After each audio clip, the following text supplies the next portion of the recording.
preservation of and increased access to the 92nd Street Y Humanities Audio Archives is generously funded by the National Endowment for the Humanities.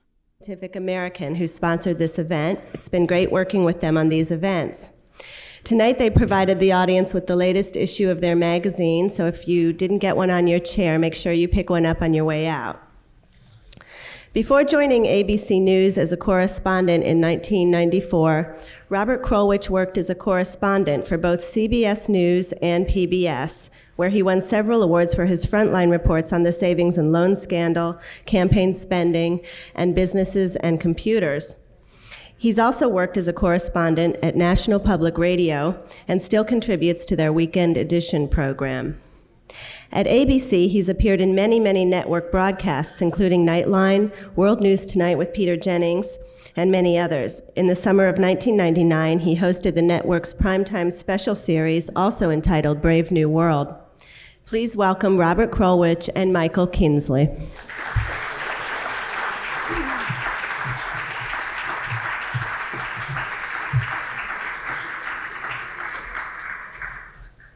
Okay, let's see here. Are you all aware that Charlie Rose and Arthur Schlesinger are downstairs, or you couldn't get tickets to that? Yeah. No, he's being much too modest. These people, certainly I know that my Aunt Tootsie, who's in the audience today, got tickets to Charlie Rose by mistake and was fighting at the corner for the right to come in here. Well, these are the few, the brave, and the blessed. But let me, before, be quiet for a moment. Let me just explain to you who this guy is. This is, Michael Kinsley is the editor of Slate, which is probably the preeminent magazine online, if you are familiar with computers. He was born in Detroit to George and Lillian. Grew up in Bloomfield Hills. Did you grow up in Bloomfield Hills or in Detroit? In Detroit. In Detroit. Went to Cranbrook, though, which is a school in Bloomfield Hills, right? Then went to Harvard, then went to Oxford, then went to Harvard Law School, and then towards the end of Harvard Law School, the guy was running the New Republic. The new guy said, you know, you could edit the New Republic, you just have to do it like right now, before you even finish law school. So the issue came up like, how do you do this? So you went, I'll tell, you tell me if I'm wrong. You went to Harvard, said, can I get out of here and just go to GW in the night or something and finish this up? Right. So he goes to GW, finishes his law degree in the night, gets to edit, but you have to act now sometimes in journalism, as we will now tell the tale. He goes, runs the New Republic, then he goes to Harper's for a little while, which was a weird experience, maybe we'll get to. Then goes back to the New Republic, goes to Crossfire, becomes famous, playing the role of the lefty to an assortment of righties, as I remember, and then goes to Washington State to edit and to create Slate.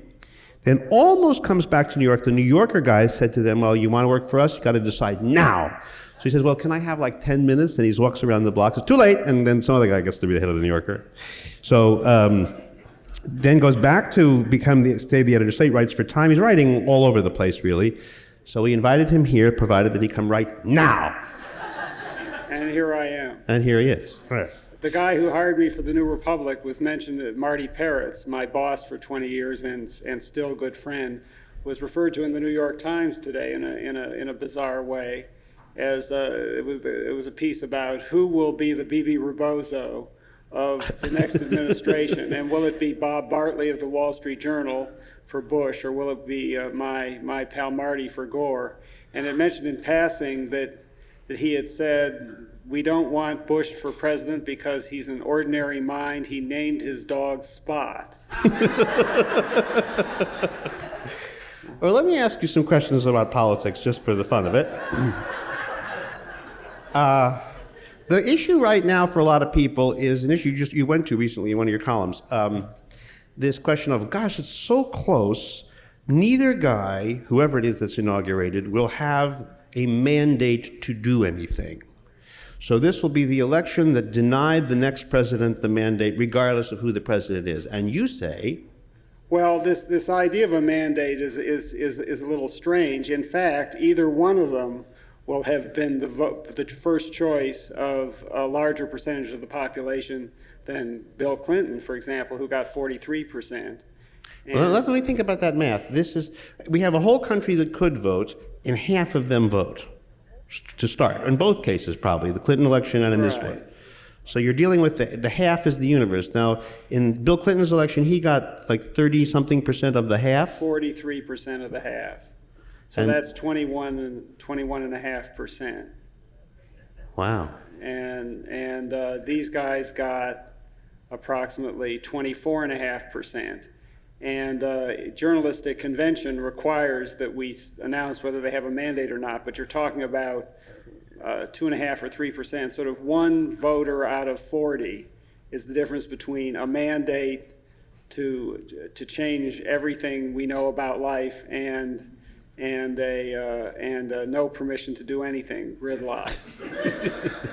The other strange thing about the journalistic interpretation of this 49-49 is that sometimes in the same article, two directly contradictory cliches.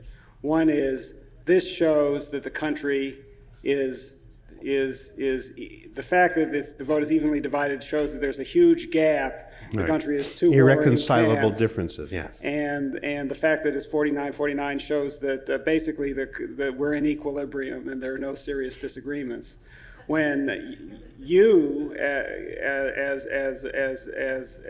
someone who's mathematically literate, rather unique among journalists, will realize. Or I could be pretending. Either is possible.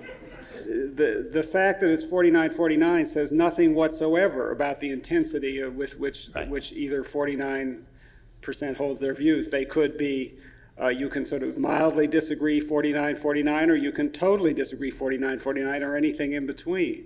Meaning if you voted for Bush, you could be voting for Bush because you love him, or you could be voting for Bush because you hate the other guy, or you could be voting for Bush because that's the last thought that occurred to you 2 seconds before you had to choose. Right, Any of those. and you could, the fact that it adds up to 49% gives you no clue whatsoever about what the motivation of those people was. Well, you're the pundit, so what if you have a split election like this? What does it mean, if anything? I mean, it's different from one that's lopsideder. Well, I wrote a piece last week struggling with this question, and the conclusion I came up with is that, as I called the piece, democracy is approximate. That I was always against the Electoral College because it just seemed irrational. It was like if it's close, you flip a coin, and that bothered me. But in fact, what do you mean by that? It's an 18th century sort of thing that just you take the vote. I mean, the purpose it serves, no one really thinks it's an example of representative government anymore. I'm sure no one in this audience knows what the name of the elector they voted for. They voted for the candidate. But what it does do is it takes it didn't do it on this occasion, but the case for it is that it takes ambiguous results, close results, and turns them into firm majorities, usually one way or the other. Meaning, like in the 1960 election, you get a very squeaker, but when you look at the Electoral College vote, it looks like someone had a mandate. Well, even in this case, we're quarreling over Florida. If it weren't for the Electoral College, we'd be quarreling similarly over the whole country. So it even performed that service this time. But the price you pay is that sometimes you elect the guy who apparently got the fewer votes. And it's especially distressing if you voted for the guy who got more votes, as I did. But when you start to see all the ugly realities about how voting works, and the people voting for Pat Buchanan by accident, which is a real tragedy, and people voting twice, not being able to figure out the ballot. Robert and I were talking beforehand. I used to vote in D.C., and I used to think, well, now I'm reasonably intelligent, and I'm reasonably sure I figured this out. But there got to be a lot of people who are doing this wrong, and I think a lot of people have had that feeling, and a lot of people have voted wrong. And there's just no way that we can count votes accurately enough to do anything more than essentially flip a coin. And not just that, but Oh, wait a second here. I mean, because Brian Greene, who's going to be in the next sequence, to the next night of this series, who's a physicist, emailed me the other day, and he said, here's the way I look at this. He says, in a really, really, really close, in a science experiment where you had two things you were going to look at, if the difference between the appearance of thing A and thing B is quite narrow, if there's no way to count the difference between them, then in effect you have to throw away the experiment because you can't decide, which was up and which was down or whatever you're trying to do. This is an election in which we confront this odd notion that maybe because ballots are poorly designed or whatever, the difference between winner and loser is so narrow that we can't really be sure who really won. right. Well, when you talk about throwing away the experiment, it would not be enough to throw away the election. The experiment you'd have to throw away would be democracy, because there's no way. There's no. I mean, I think we can do better than we seem to have been doing, and I think that is one thing that will come out of it. Although, if I may be partisan, George W. Bush would have a hard time saying the federal government can run elections better than these idiotic states. But and that it is a national interest concern that national offices be voted on accurately, and some states at least don't seem to be up to it. But I think that's one thing that will come out of it. But even so, we couldn't simply, we'd have endless fights every time it was even close, if it was just a popular vote thing. Also, in terms So when you say democracy is an approximation, which is how we started this part of the conversation, what you're really saying is that there's going to be a certain amount of fuzziness always. not just because you can't get the voting totally accurate. I mean, there was no fraud or anything that anyone's discovered in Palm Beach County. It's just that some things, the hanging chads and all that. And some people are going to not understand. There's nothing magical about people's views on November 7th. That's merely a practical convention that we pick a particular day to measure the popular will. The popular will might be different now, probably is different now than it was a couple weeks ago. So it's approximate in that sense. And meaning, if you've chosen to have the election on the first Tuesday after the first Monday in November, you can't have it again because it's a completely different snapshot of America. And right, we've just chosen that November 7th. That's a practical consideration. In terms of measuring the popular will, you should be having an election every day. Right. And even more than that, the only fair election system is if we all go out to dinner in a restaurant and we all get our first choice. Well, that's a delightful election where everybody wins. Everyone at the table. Everybody wins. Any system of democracy. Democracy is a method by which some people impose on other people, and the goal is to come up with an arrangement where as many people get their way and as few people are imposed on against their will as possible. But there is the arrow impossibility theorem, which I'm sure you can explain and I can't, as a mathematical proof that if you make reasonable assumptions about what you would like in terms of fairness from an election or from a voting system, you can't do it. It's impossible. And in this election, 49% of the voters are not going to get their way. And if it's 49.001 versus 49.002, even though the injustice, I think they should count the votes. I'm not only a Gore supporter in general, but I think specifically his proposal for resolving it is the one he should have made, and they all should have agreed on at the very beginning. But if after the votes that were cast with clear enough intent are counted, and we drop any notion of a revote or anything like that, Bush comes out ahead, I'll be upset, but I will have a difficult time feeling aggrieved in that the difference was so narrow that, as I say, 47 point some change, we're going to get their wishes overridden in any event.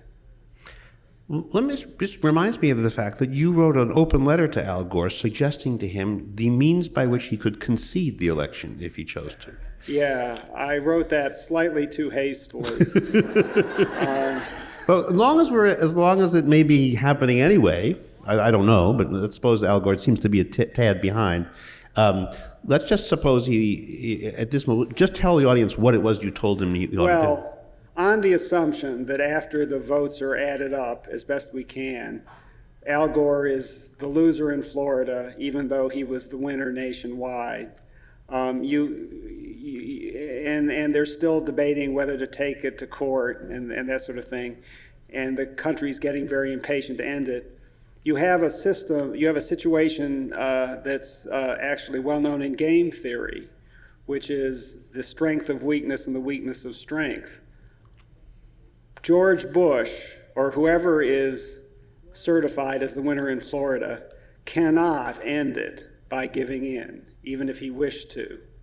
Only the guy who's the loser, the officially certified loser, can end it by giving in. Therefore, even though he's in a position of strength in the sense that he can act and the other one can't, that's actually a position of weakness, because if there's enormous pressure to end it now, it can't go on any longer. Only Gore, in this hypothesis, can end it. Okay, but getting past the strategic stuff, let's hear the meat. You put stuff on the table. My feeling was, and this is not original, that he ought to get something for this. Gore ought to get something for conceding. For conceding and ending it, given that he might have a plausible lawsuit, given that he did win the popular vote. And the prize he ought to ask for would be campaign finance reform. And this would be something everyone wants, he claims to want, and it would be good for the country, and it would hurt George Bush. And my feeling was, someone who wins the popular vote and gives up the presidency for the good of the country is entitled to say, yeah, I want this to hurt a bit. And to take a bow afterwards for having been the one who accomplished the deed. Right, but of course, if he took my advice and was honest that he wanted it because it would hurt a bit, he would lose all the plaudits from the pundits. Right. But except for you and me, of course. Well, before I move on from this subject, let me just ask you: do you think that people's sense of what's the word? Well, faith that this is a just system has been in any way seriously compromised by all this sort of long to-do, or are most people enjoying it and when hoping for their side, and when it's all done and everybody will say, okay, well, that was interesting, let's go on to the next thing? Or do you think some real wound has taken place here? I tend to think the former. Not because... Which was the former? That people will move on and it will cause no lasting wound. Not because we're all so sophisticated and tolerant of each other, etc., but more because of the Warhol 15 minutes phenomenon. They'll forget. They'll forget. I mean, look at impeachment and how obsessive everyone was about that, and how little role it played in the election. And that guy in California, what was his name? OJ? Yeah. And Monica. These things sweep over the culture and become obsessions, and then just they leave a little silt, and that's about it. And if you're wrong, would it be because this has another month and a half to go, or because there is some edge that could start to bleed? Well, you're asking me as a pundit to say the meaning of a situation in which your premise is that I'm wrong. Yeah. I guess that takes real chutzpah. I'm so smart that even if I'm wrong, I can. No, you went to law school. They trained you to do this sort of thing. I was thinking. Yeah, arguing in the alternative. Yeah. Well, if I'm wrong, it would well, I'll put on my partisan hat in this case. Both sides are accusing the other of stealing the election. And I think one of those sides is much closer to being right. Forget about it. All right, listen, you did do something quite unusual. And before I ask you about it, I'd like to ask you about it. If you were reading a magazine or a newspaper, and suddenly the editor of that magazine or newspaper asked all the reporters in that magazine or newspaper to tell you, the readers, who they had voted for. And you open up the magazine and find out that 70% of the people at this magazine had voted for George Bush and you're an Al Gore person, or 70% had voted for Al Gore and you're a George Bush person. If you knew you were reading something with a decidedly different set of opinions than your own by the writers, would you feel that you were opening up a paper that was as trustworthy or less than trustworthy if you didn't know? Of course, you might always suspected that reporters have a particular point of view. Is this question coming clear? If you feel that when you read the newspaper and you now know the political opinions of 70% of the writers, would you imagine that you would trust it just the same or differently? How many hands up for just the same? None? One. How many differently? All right, now tell them what you did. And if you're wrong, why are you wrong? Yeah. Well, tell them what you did first. There are several top journalists in this country. The best known example is Len Downey, who is the executive editor of the Washington Post. Len Downey wrote a piece in the Post 2 or 3 weeks ago before the election, stating what he stated in the past, which is that he does not vote because he feels he should be impartial. It was worse than that. He said he doesn't even... and he doesn't even form an opinion about who he might vote for if he was inclined to do that sort of thing. Right. And that struck me as A, impossible, and B, unnecessary. That journalists are intelligent people by and large, and intellectually curious, and they spend their lives poking into things, and it's absurd to think that they're not going to develop opinions about it. So you're faced with the reality that journalists have opinions, and then you have to deal with that. And I deal with it as follows. I think there's a difference between having an opinion and having a bias. And if you're looking for journalists with no opinions, you're kidding yourself. They don't exist. So what you want is journalists who can put their opinions aside if they're reporters or if they're analysts and editorial writers and columnists, that they state their opinions straightforwardly and not try to hide them. Intellectual honesty, in other words. Now you set the table, now serve the meal. What did you do? Well, I said I didn't require it, but I invited everybody on Slate, the reporters, the editors, the software engineers, the business staff, and everything, to say how they voted.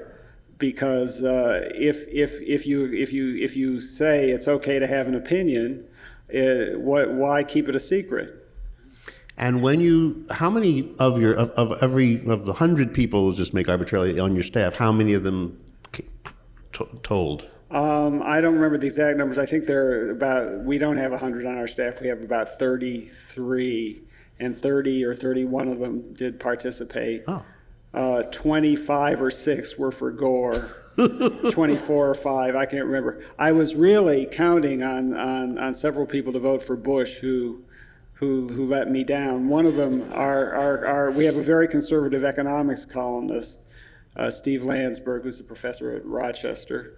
And I was sure he was going to be a Bush backer. It turns out he's actually an elector for Harry Brown, the Libertarian candidate. And our publisher naturally, as a business guy, voted for Bush, but everyone wrote an explanation about why, and he undercut it by saying, well, I voted for Bush, but only because of the Democrats are suing Microsoft for antitrust. So your audience discovers that a huge proportion of the people putting together your paper, your online magazine, are Gore people. So then what did they tell you when you told them? Well, if you say anything, even have a nice day in an online publication, you get hundreds or thousands of responses in the fray, as we call our bulletin board system, from people saying, how dare you say it's a nice day? This, and generally the second sentence is, this just shows you're a liberal. And so they said, aha, this is outrageous. You're a liberal. This just shows you're a liberal. And Oh, so you're right back where you started. yeah. I'm funny, because I would have thought that you now run the risk of them reading everything with a darker eye, even though they kind of suspected it before. Now they have proof. Well, that is a risk. There is a risk that people will not accept that there's a distinction between opinion and bias. You know, the people who get most upset about this are, of course, generally very ideologically engaged themselves, mostly conservatives who think there's a liberal bias in the press, although there are liberals who think there's a conservative bias in the press. And these are the people who call in to C-SPAN and on the radio shows and enter the fray, our bulletin board system. And, you know, when I talk to them, I say, well, do you consider yourself biased? And they say, no, I'm not biased. And yet they have opinions that are so much more red hot intense than mine on any subject under the sun. But they understand in themselves that there's a difference, but they don't see it in anybody else. Or they say, well, I'm not a journalist. So that they're entitled to have their opinion, but a journalist is not. Mm-hmm. And as I say, I think that's not just unfair, but impossible. Well, while on the subject of journalism, let me just briefly ask you about election night and television, since you are a TV alumnus. When you were watching, and you watched the first call, the first embarrassing call, where all the 5 networks decide that Al Gore has just triumphed in Florida, and then they have to take it back and swallow hard. And then on the same night, the same networks in the same state do it again. A, what was your reaction at the time? And B, what, if any, consequence do you suspect will be the result of all that? Elation the first time and disappointment the second time. I guess would be the answer. Well, there's a subtle answer. The result is Billy Towson is going to hold hearings, and Congress is going to tear its hair out, and the networks are going to end up promising to be even more disingenuous, if not dishonest, about what they know than they have been. We made a bit of a cause of this at Slate the other way around early on. When I was at CNN at Crossfire, you sat at a desk which had a terminal in which you could punch in any Senate race or governor race or the presidential race in any state, and basically find out what was going to happen from 3 o'clock in the afternoon on. And they put on these completely. This was not this year. This was in previous more lopsided years. Right. And in a typical election night, the election night drama is totally phony. The anchors and the reporters and the talking heads who come on all know what's going to happen, but they've agreed not to say what's going to happen because of this demented idea that you're being denied your vote if you know what the exit polls show. And why is that a demented idea? Well, doesn't it somewhat crowd if people all like to have, and maybe it is a delusion for all of us at all times, a sense of free will, you don't like to be told the outcome of an event when you believe that you are making a choice. Obviously, if they tell you that it's over, then somehow or other that puts a cloud over the notion of your choice. Well, I got news for you. Even in this election, as tight as it was, your vote didn't matter. Well, I don't voting, know. Voting isn't voting. You don't know what I did because I don't happen to belong to your newspaper, so I haven't told anybody. Well, that's true. It doesn't matter either way. You're right. Never mind. Yeah. Voting is a sacrament. It's an important sacrament. It's a civic sacrament, an expression of democratic faith. But if you and I have no problem saying, I want to express my opinion and have my small role by voting. But if you're hung up on the idea that if you know the result, well, first of all, if the election is actually over before you voted, it's going to be over whether you know it or not. And second of all, even if... Oh, but that's like, before you got your SAT result, when it was just in the envelope, didn't you like to think that it could be spinning around, spinning around, spinning around? It could be any result at all until you open the envelope and then it would it would freeze into place. Well, I don't think it's the job of the press to deny people information for their own good. And... All right. I do, but we're in different... Well, in fact, you won that because we weren't sued. We were threatened with a lawsuit by the VNS, the voting news service, the consortium that does these exit polls for the networks, and we caved. Yeah, that's right. Yeah. Now that I mention it, yeah, you guys we caved and agreed not to do it, right. and we didn't. We let Matt Drudge do it. That was the net result of that. We caved because they had a plausible case on intellectual property rights grounds that these exit poll numbers were something that they had created at some expense, and they were entitled to withhold them, whether stupidly or wisely. I think it's stupidly, but that they possibly had the right to do it. And it wasn't the Pentagon Papers. There was no intrinsic value. I don't think it's a positive good to rub people's noses in the fact that their vote doesn't count. I just think you shouldn't self-censor. So I didn't have. Of course, how good are you at telling people that their vote doesn't count when you don't seem to be able to get it right? So sometimes it counts from 7 to 8, that it doesn't count from 8 to 9, that it counts again from 9 to 10 in a different way. So if you can't get your finger on the right conclusion, then perhaps you're not really.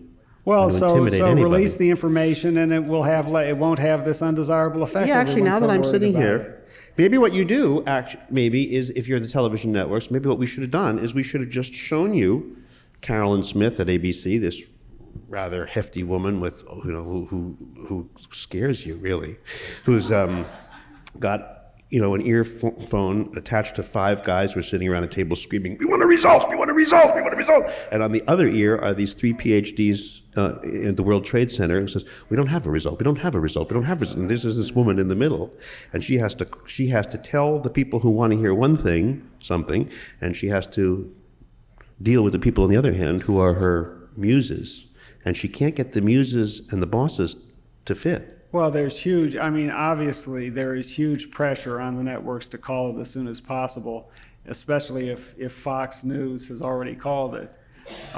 Which is another interesting little turn, isn't it? Right. The relationship between the Fox News person and one of the candidates' families. Yeah, he's John Ellis is a nephew of George Bush the Elder, so a cousin of George W., I guess. And he was the election czar of Fox News on election night, which is very puzzling to me because I ran into him a few months ago at an internet conference where he was seemingly an internet, sort of a George Gilder, Nicholas Negroponte type internet guru who was making his living going around futurologizing. And then he disappears from sight for about a minute and reemerges as an election expert, making these key calls for Fox News. So I can't explain it.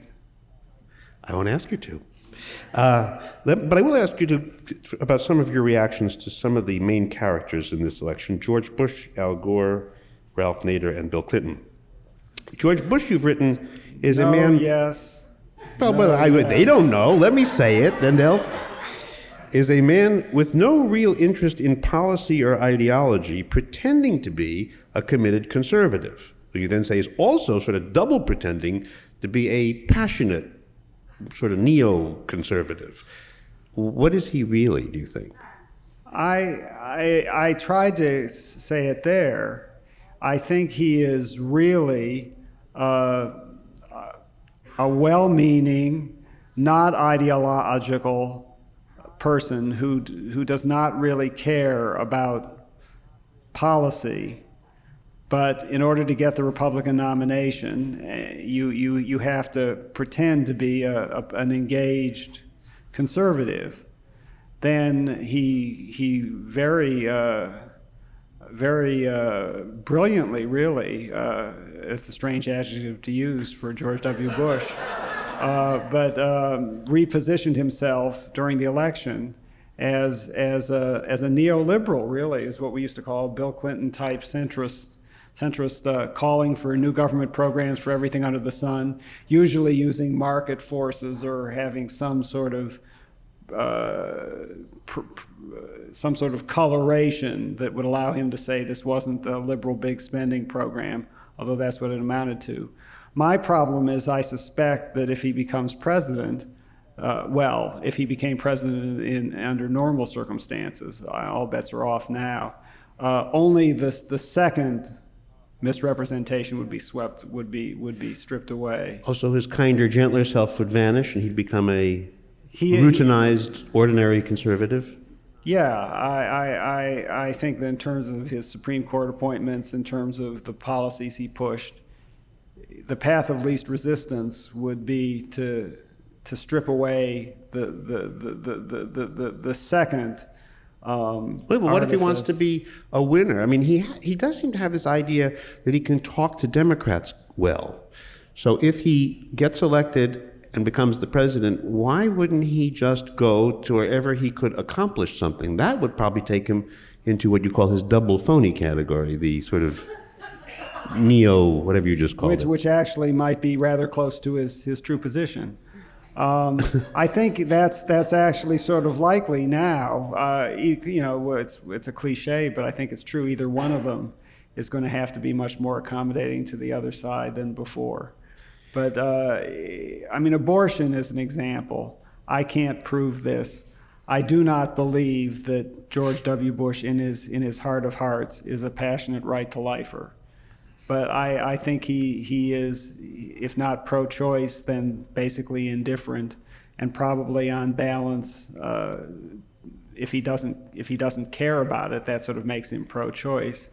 And he's pretending to be a right-to-lifer, and that pretense is what will win. I agree with you there. What about your Al Gore? You said Al Gore was pretending to be a populist during this election. He's a very mild-mannered fellow, pretty much a conservative Democrat. All of a sudden, he's railing against these mean, Cornelius Vanderbilts of the late 20th century, early 21st century that he suddenly discovers. He also likes media advisors, it seems. So, but what's your view of him? Well, I think, along with most other people, that was not only a mistake, but inexplicable. I have yet to see a coherent explanation of why he would take this tack. We had a very funny piece by Mickey Kaus, one of our writers, right after his convention speech, where he unveiled this rabid populist called Al Gore versus the Mysterious Forces. and it quoted him inveighing against the forces that are going to do this, the forces that are going to do that. He never really said who these forces were. And my feeling is it was self-defeating, because it undercut his ability to take credit for the good times we're enjoying. He was sort of saying, "You've never had it so good, and I'm mad as hell about it," which just didn't seem to make sense. The one thing that did show us a certain cleverness in retrospect was I certainly spent the election thinking, gosh, are the only people that matter in this democracy old people with Social Security? And the answer turns out to be yes. So, so he was actually quite well advised on that one. But what about his? Let's just look at the 3 debates which you did recently.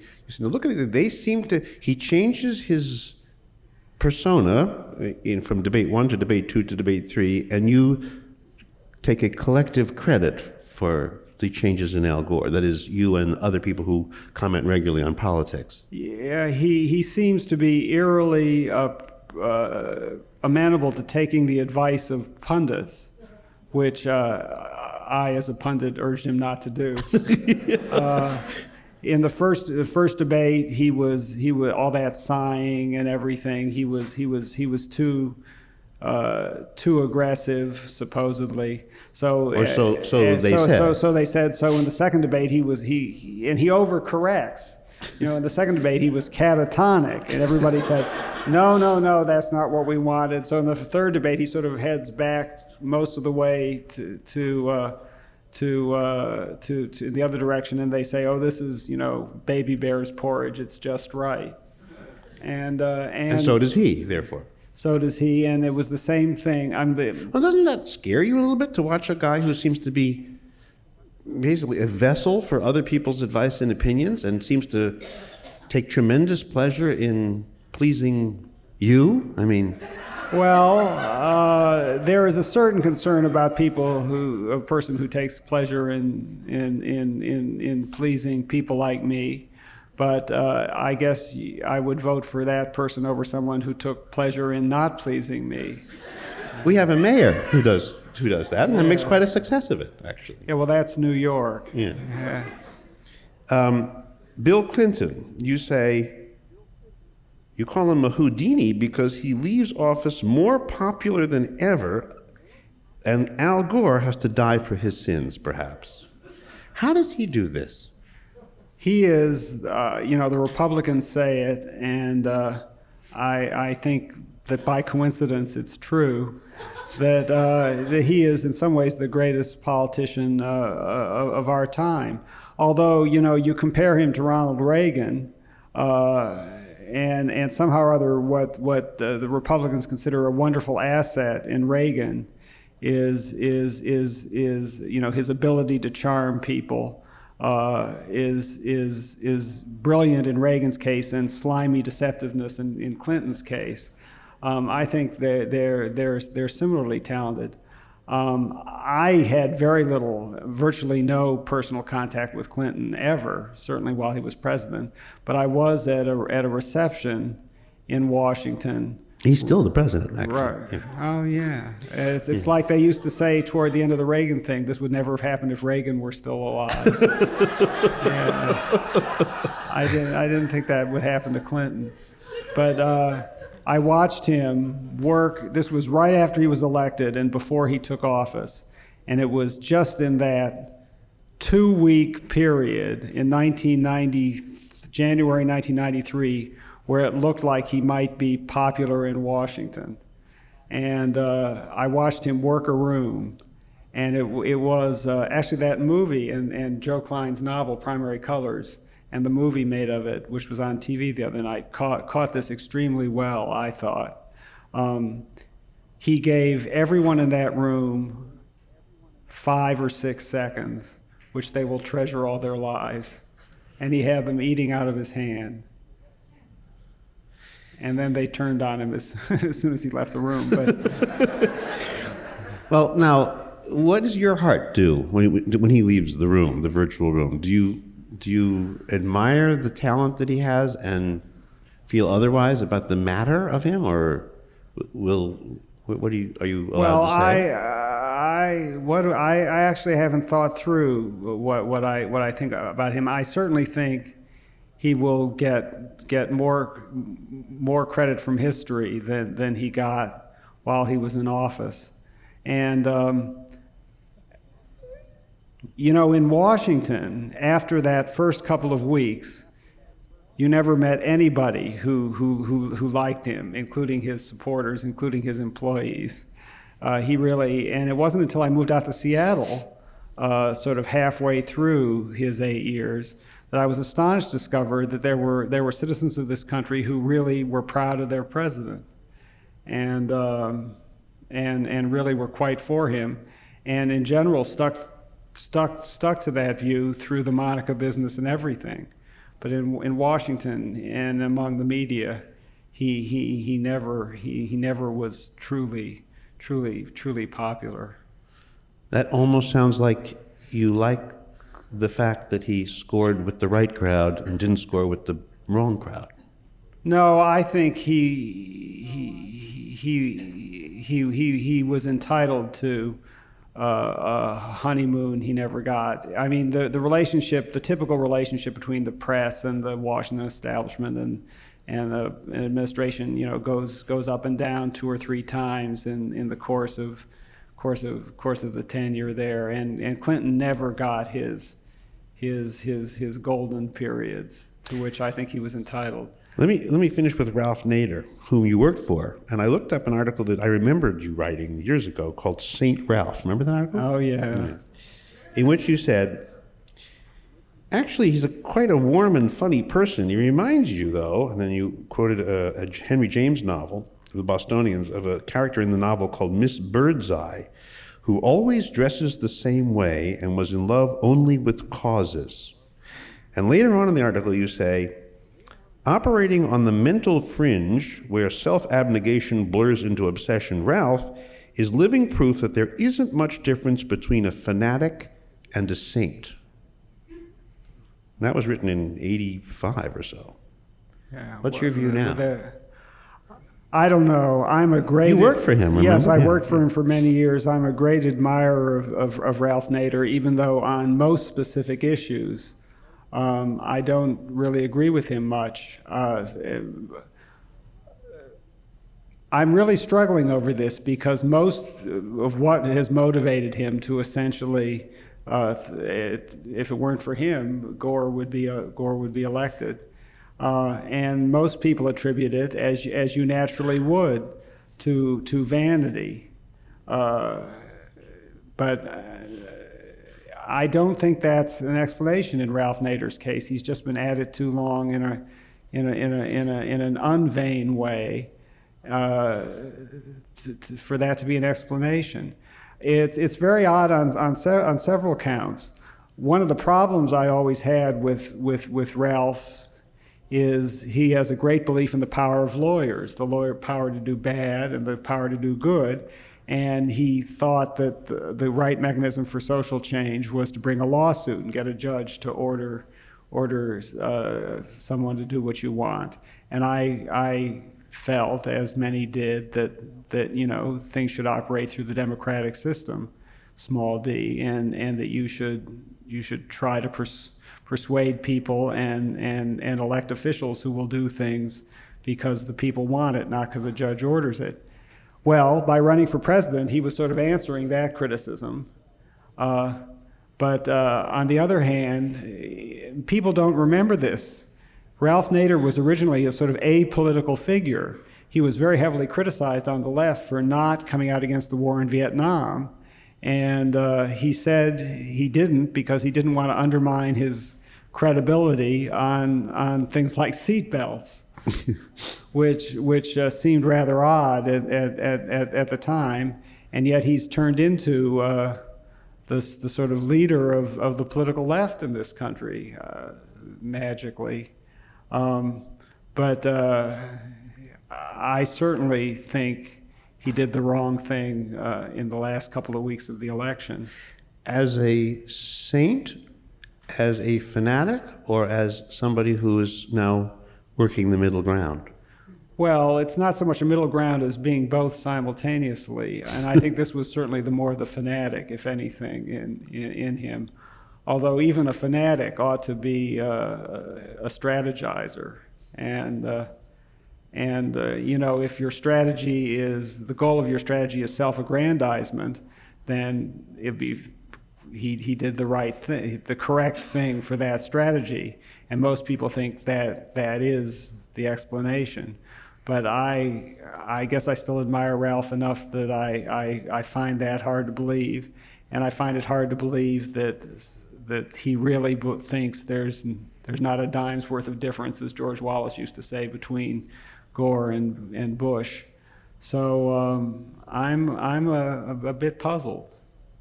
Well, let me change the subject. Oh, before I do, let me just ask you about Joe Lieberman. Something else you wrote, this is, again, years ago. Jews live like wasps, the saying goes, and vote like Puerto Ricans. That's not original. As the saying goes, Yeah. Like other late arriving ethnics, American Jews got their democratic politics early on in the slums and the sweatshops, but unlike other ethnics, Jews rarely change their politics with their economic status. That's because, and I generalize grossly because I'm entitled, Jews are slower to forget. Also, mainstream American Jews traditionally have felt that they can't behave like any other selfish interest group. They have to be like Caesar's wife. So let me ask you first, when you heard that it was going to be Lieberman as a Jew, did you go, or did you go, We had a very interesting staff meeting the day after Lieberman was appointed at Slate. Our staff meetings are mostly by telephone since we have offices all over the country. And a couple of people were saying, we were wondering, as everyone was, would there be a backlash against Lieberman because he's Jewish? And a couple of people were saying yes, from Jews. And I thought that Jews. I thought that was bizarre, and I think it didn't really turn out to happen. But there are probably people in this audience, although they might not want to admit it, who felt that the first Jew to be a presidential or vice presidential nominee should be less Jewy than Joe Lieberman, should not be Orthodox, should not have a wife named Hadassah. And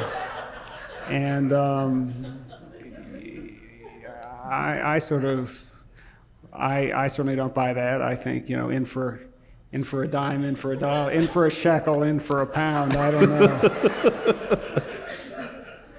And are you surprised at the benign reception? I mean, did you worry at all that there would be some kind of murmur? I'm actually willing to bet that Lieberman's religion. Lieberman was a very good choice, and he turned out to be a very good campaigner, and he'll be a very good vice president if he gets a chance. But I would bet, and this is the kind of thing that is not going to show up in polls, obviously, that the fact that he was Jewish was probably a small net minus. That the number of Jews who would vote for, who wouldn't have voted Democratic anyway, who did because of Lieberman, minus the number of Jews who voted against him, minus the number of anti-Semites who voted against him, would be a negative number. Huh. But a small negative number. This is 8:30, so I can still... 30, was that the plan? No. Oh, good. Let me just switch over to the internet, if I could, for a minute. It's very, very hard for businesses in that new environment to make money, it appears. I mean, it's getting harder because you have so many 14, 15, and 16-year-olds who are not only willing to listen to music for absolutely nothing and quite able and now willing and sort of expect to, and who are increasingly downloading television programs, and now with being able to decode the special encryption on DVDs, they can watch and exchange movies. And there tends to be, one gathers, a growing sense among that huge population of baby boomers' children that they can listen to music, go to movies, read magazines, read newspapers, always never paying anybody anything. Now you have, first of all, a story to tell, because you guys tried to charge for Slate. We tried to charge. We were charging $19.95 a year. We had 30,000 subscribers, but we had a small front porch, we called it a free stuff, to which we were getting 400,000 visitors a month. And that indicated the people So that it was really, 400,000 who came in, and only 30,000 would open the paying door. right, which indicated that people really, really, really liked us, but they didn't want to pay for us. It was a little early. People weren't, even just a couple years ago, as used as they are now to giving their credit cards and so on.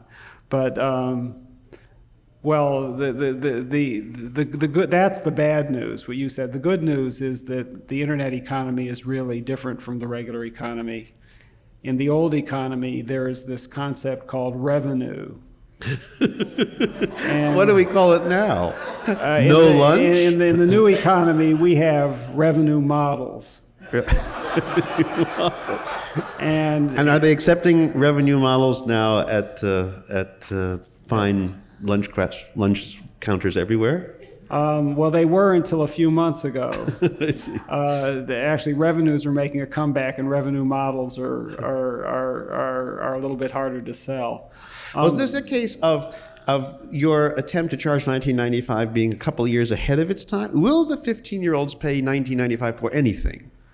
Well, I have to give a slightly complicated answer to that if you want a serious one. Sure. Which is that, in a way, content doesn't pay for, no one pays for content in the print world either.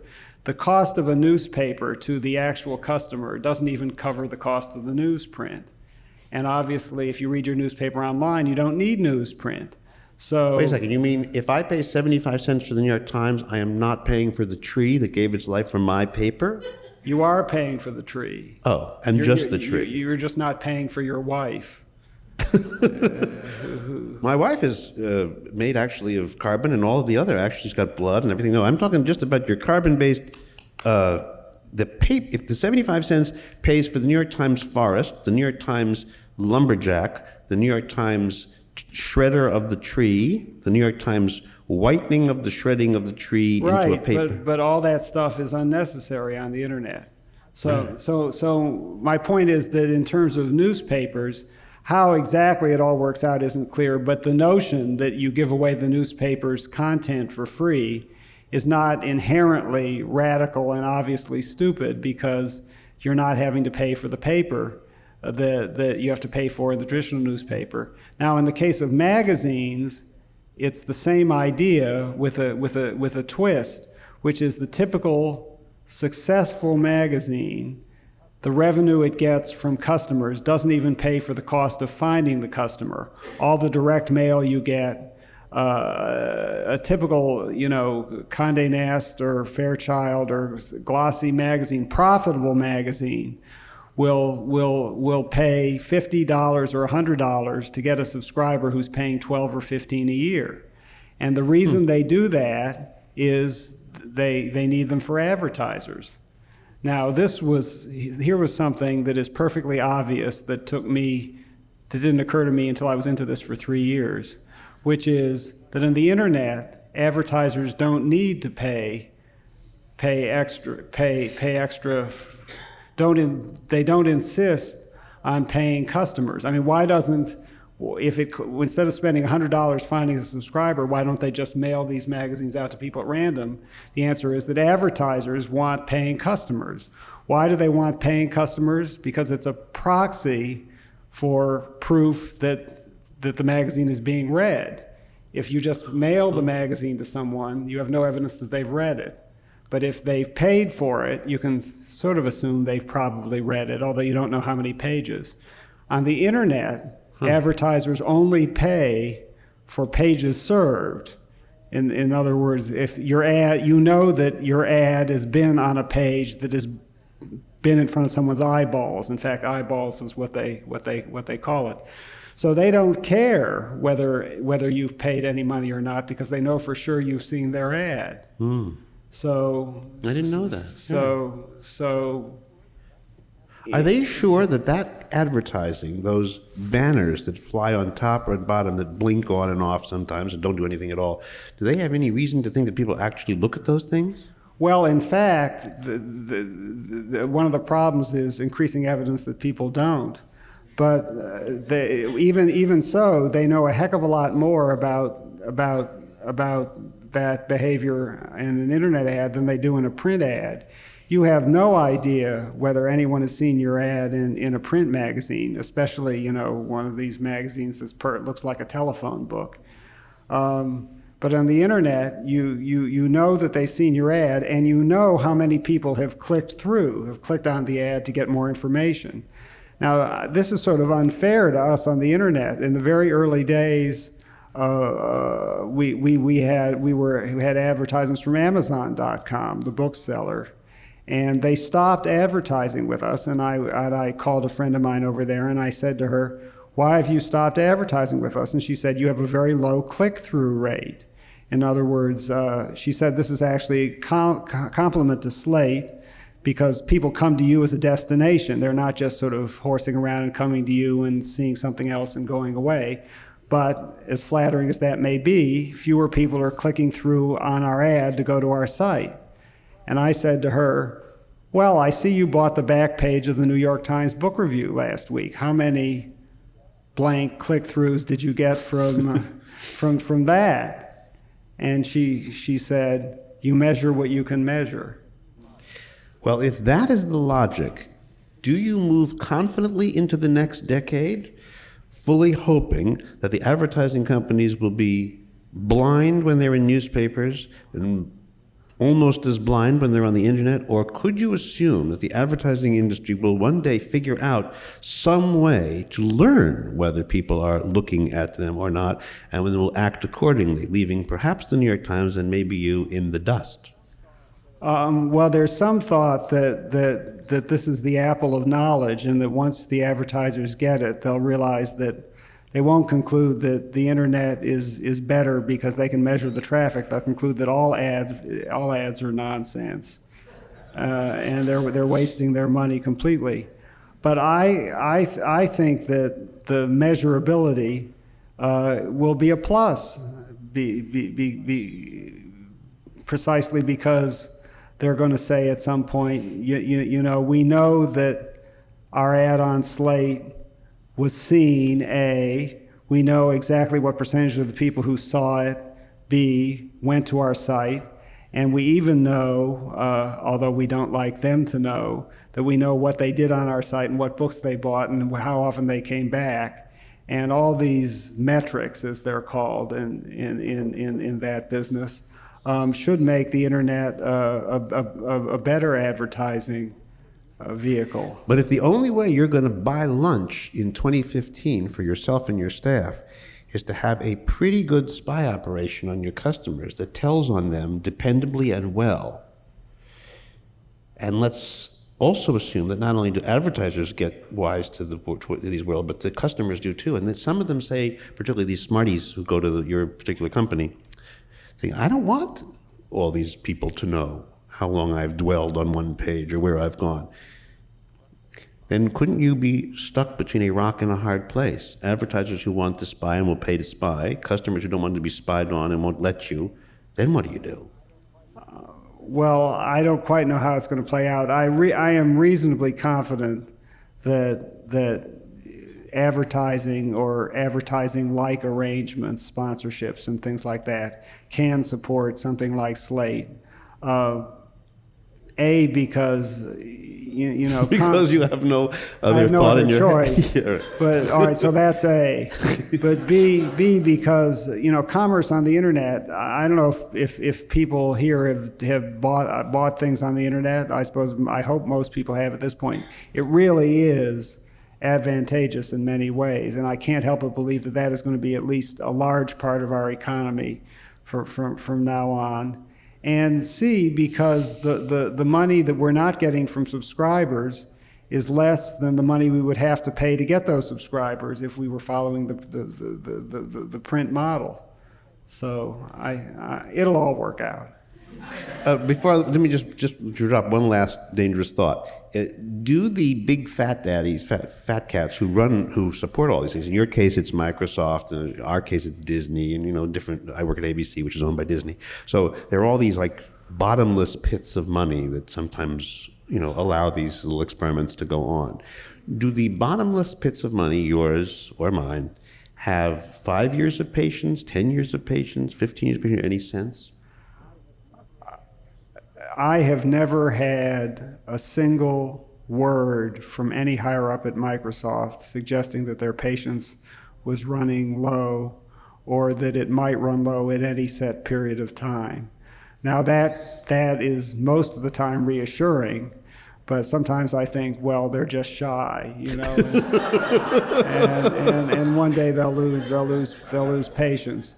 But I think as long as we're a tiny little fly speck on the balance sheet, we aim to keep it that way. I should say, by the way, there's one person in this audience who's becoming very nervous that we haven't mentioned the reason for you being here, which we probably should do before we stop. Oh, right. Would you care to mention why you're here? Yes, we published on this stuff paper, I think it's called. That's right. A paperback book collection of the Slate Diaries, which is one of our regular features. It's like the diary column that runs in print magazines, except it's a real diary. Daily, people write at night or in the morning what they did yesterday, and we put it up for everyone else to see immediately. And typically, the Fray, our bulletin board system, immediately fills up with hateful comments, which they comment on the next day themselves. And it's one of our more successful features, and it has lots of New Yorkers in it. It does, yeah. And I should say that for those of you who aren't familiar with this particular venue on the internet, which may be some of you, that he is actually inventing things which are using the computer as a place to write and think and gather quite innovatively. So in one case, there are these diaries and people react to the diaries. In the other case, there's this sort of breakfast duets, these things like you ask two people who care about a subject to yak with each other in print. this was originally, we still do have very formal dialogues on different topics in email. I think email is a great medium and something really new in terms of its ability as a form of communication to be sprightly and yet serious, the best of talk and the best of writing at the same time when it works. And we use the email format quite a bit for our book reviews even, and for discussion of issues. And this breakfast table feature doesn't have any topic. We started out making it a couple. And the idea was that they're sitting over breakfast, reading the newspaper and commenting to each other. Actually, Gertrude Himmelfarb, the historian, came up with that name. I invited her and her husband, Irving Kristol, to do it, and they wouldn't do it. But she said it sounds like our breakfast table, which I thought sounded appealing, and she thought it sounded unappealing, and so she refused to do it. It is very thrilling, though, because here's the thing: like when you read a newspaper and you're reading, I don't know, Mr. Silk or Mr. Lewis or whomever, and you think, or you might even know something that you think that they don't know. In these breakfast things, I was working on something, and my producer and I were just looking at one of these dialogues, and we knew something that the two people talking didn't know about some science thing. So my producer said, so we went, and then suddenly we were acknowledged. Like one of the people said, oh, by the way, this bright viewer just, and we looked and went, oh my God, like it's like sort of leaping into the newspaper, and there you are. It's wonderful. I urge it on everybody. Anyway, last question, and then I'll ask, you can have questions, and we'll leave promptly at 9, if that's okay with everybody. We'll do it that way. What about, Michael Lewis wrote an article in the New York Times over last summer in which he said, well, I see the end of television staring me right now. I see these two boxes, one's called Replay and one's called TiVo, and the one's cost $399, I think the other one's $499, and you can bring them home, and you can put them right on top of your television set, and they will give you all kinds of special advantages. You don't have to ever watch an ad again. They'll go right through the ads. And if your telephone rings and you're in the middle of a TV show, it'll just keep recording the TV show. You can put it on stop and it'll just keep recording. And what he said is, look, you know what's about to happen? What's about to happen is the advertising basis for television is about to disappear, at least as presently configured, because no one's going to watch an ad anymore when these boxes become popular. I believe he said when they become popular. He wasn't doubting that they would. And B, these chips in these boxes will eventually program the night for you. So they notice that you're watching a lot of politics, they'll give you political guests. If they see you're watching wrestling, you'll get all these wrestling matches and so forth and so on. A, do you have such a box? I'm not even sure you have a TV, but I'm just curious. Do you have a box? And if you have a box, or do you have friends who have a box, have you heard anything about it? What do you know? So forth and so on. I've seen the ads and read about them. I've never actually run into anyone who has one. Yeah, they aren't selling so well yet. I think the concern is that people zap past the ads, and then once again people stop advertising, and people are going to zap past them. People said that would happen with VCRs. It hasn't happened. I do think that we're all going to have to get used to paying for content through what they call micropayments, where you have an account and basically you can say, I'll pay 5 cents to watch Dan Rather and 7 cents to watch Peter Jennings. And I wonder, though, if you were to read the New York Times and you know that every time you decided to look at another article was going to cost you another 3 cents, you might become a very, very diffident and less curious person. Well, I mean, you will at first, but it's just the way. My mother, for example, is still very nervous sometimes on long distance calls because she's thinking it's costing her the odd penny for every minute she keeps talking, and people used to feel that way, and even my mother feels that way much less than she did before. We've gotten used to the idea, and I think we would get used to it in TV. The big thing going on the internet now is multimedia and broadband, and which are terms. Broadband means you can get more information, more data coming through onto your computer, and basically you can have TV on your computer. And what we're struggling with in Slate is resisting the pressure for the internet to basically turn into television, because I went all the way across the country to escape television, and I don't want to find myself back in it. On that note, we have 11 minutes, and we could turn on the lights if you can, and then we'll just, if anybody has any questions to ask Michael. Yep. To follow up exactly where you ended up, sort of explosion of, I guess, what I call micro networks and personal webcamming is actually, I've seen an enormous amount in the last 6 months, which is actually becoming intriguing forms of dialogue. Are you guys discussing going in that direction at all? Or are you going to become a picture of the system? The question is, there are a lot of people who have little cameras right at home, and so they can put their own faces. So not just email. You can actually broadcast yourself if you want to go on the internet. You don't have to just do it in words. You can appear, and you can even create little micro networks of people talking to each other. Just people whose faces appear right on the computer screen, actually talking. And he's asking whether they're wondering about that's wonderful. It's not what we're up to. I'll tell you, this 92nd Street Y audience might even have some ideas about this. We are trying to figure out ways to use video and multimedia to really enhance the journalism. And the area in which I think there's the most promise, where we have done the least, and everyone else has too, is in the area of culture and cultural reviews. If you write a book review, if you open up today's New York Times book review, all the book reviews make points by quoting from the book. Well, with multimedia on the internet, you can do the same with music, you can do the same with art, you can do the same with movies, and nobody is really doing that. I mean, you'll read a movie review, it'll say click here for the trailer, or click here for a snippet, but no one is integrating the snippets into the reviews. When you think about it, a music review, probably half or 3/4 of the words are spent in the impossible task of describing a nonverbal phenomenon in words, describing music in words. Well, you really don't have to do that on the internet. And I think someone, and I hope it's us, is going to develop a new critical language. And to me, that is very exciting, more exciting than being able to look at somebody I don't know and don't care about on his or her webcam.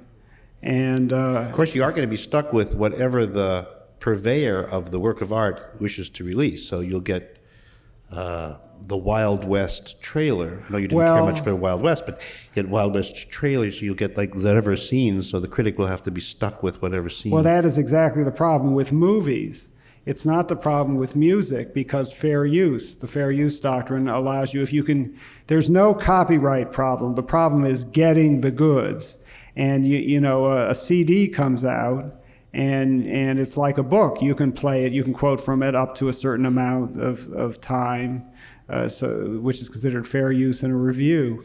The movie companies, I think, eventually will come to see that they'll get more intelligent reviews, if more intelligent reviews is what they want, if they allow reviewers to get copies of the film, the whole film, and not just the trailers, so that they can make intelligent points about them.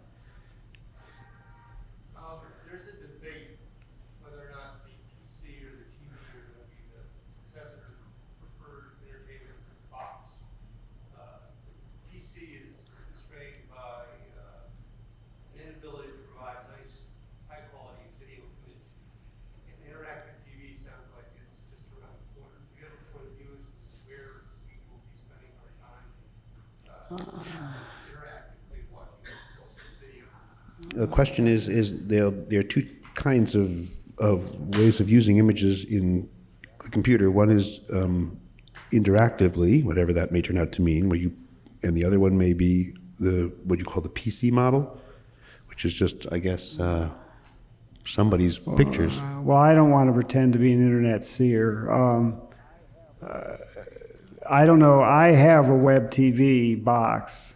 I don't have one of those TiVo boxes. I have a web TV box, and even though it's a Microsoft product, I'll say it's pathetic, and it's got a way to go. So the internet isn't very effective on TV at this point, and TV isn't very effective on the internet, on a computer. I sort of guess I buy the notion of convergence, that in a few years there will be a whole variety of different devices in which you can do all these things.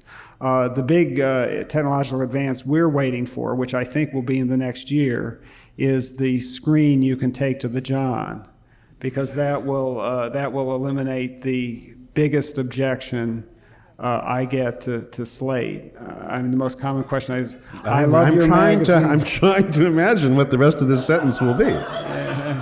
And what is the biggest objection that you get to Slate? I love your magazine, but I don't like reading on a computer screen.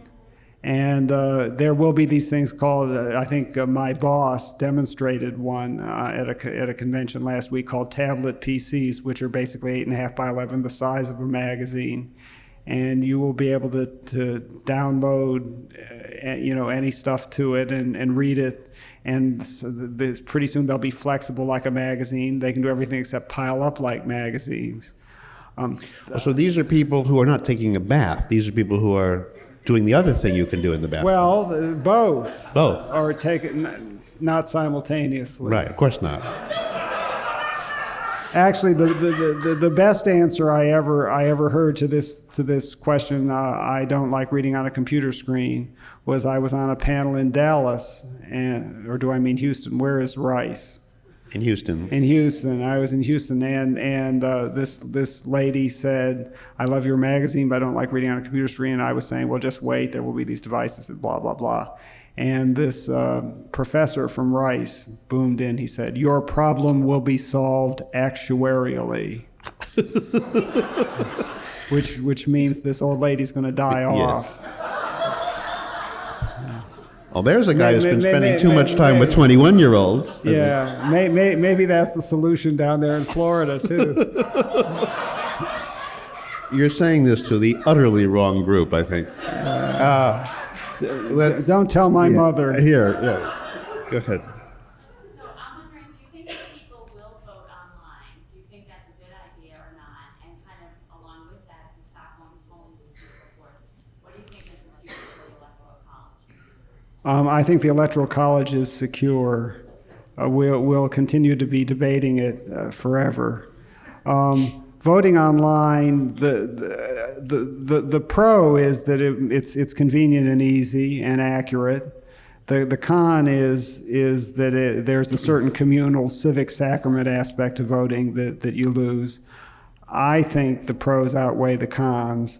I think that this episode we're going through now will set it back because people are going to want some visible, something that you can count with the naked eye, and anything that requires any degree of trust which obviously internet voting requires, especially in the early days. It's like credit cards. It takes a little while before people get comfortable with it. I would have predicted there'd be widespread internet voting in 2004, but I would now push that back another cycle because of what's gone on the past couple of weeks. Way in the back with the red. Yeah. How would you factor in hackers and the digital divide? I'm against hackers. Actually, my boss, Bill Gates, is involved in an interesting controversy about the digital divide. He went to a conference in Seattle on the digital divide and was quite rude to people, saying, before we give computers to people, why don't we make sure they have electricity? And even before that, why don't we make sure they have food and clean water and vaccinations against diseases, which is the thing he's really passionate about. And he got horrible and very unfair, I think,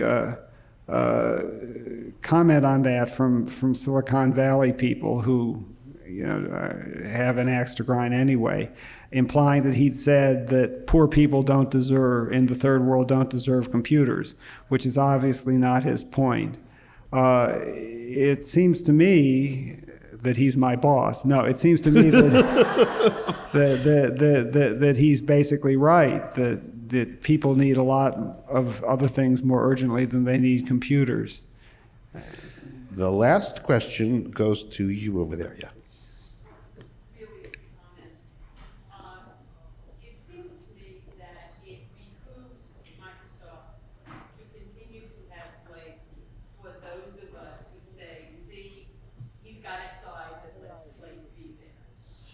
Oddly, I agree with you. The question was, isn't it good to have Slate? Yes, it's good to have Slate. This is what I call a big softball.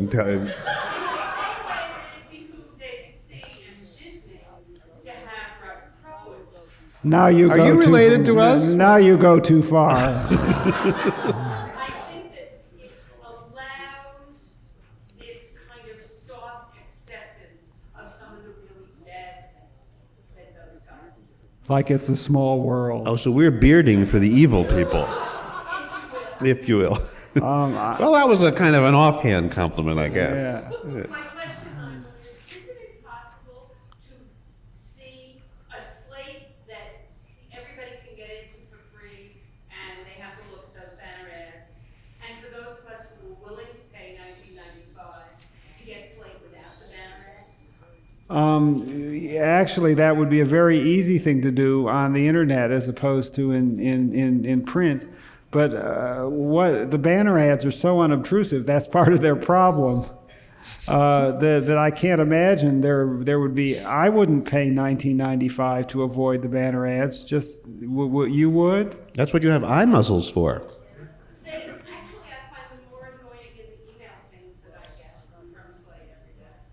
Well, I got good news for you. Those we are planning to give you the opportunity to pay for.